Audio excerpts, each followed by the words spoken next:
ভাই হাকিম কি শ্বশুর শ্বশুর কি করতে আসছেন এখানে?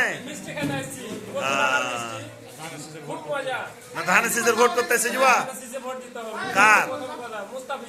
আচ্ছা আচ্ছা সাদ্দাম মুস্তাফিজুর তো ভোট দিব কিন্তু কলমডাঙ্গার মিষ্টি ফেমাস সেই জন্য আমরা খেতে আসছি।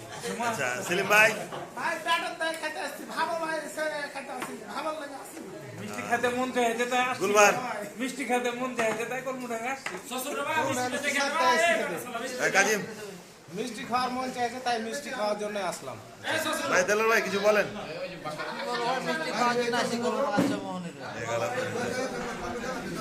কলমডাঙ্গার মিষ্টি যে এত টেস্ট সে টেস্টের টানে চলে আসছে এই জায়গায়। আলমাস ভাই একটু কিছু বলেন? ওনাকে দাওয়াত করেছি মিষ্টি খাওয়ার, এই জন্য আসছে এখানে আর কি। মিষ্টি খেতে আসছি আলমাস বাড়িতে কলমডাঙ্গা, কিন্তু ভাত খেতে খুব শখ ছিল, কিন্তু ভাইরা ভাত খেতে দিল না। মিষ্টি খাই করেছো বিখ্যাত, এখান থেকে দুবাই পর্যন্ত মিষ্টি যায়, তো ভাইরাকে ভাত দিয়ে তো আর মানে ইন্টারেস্ট দিতে পারবো না, তার জন্য মিষ্টিরই ব্যবস্থা করেছি।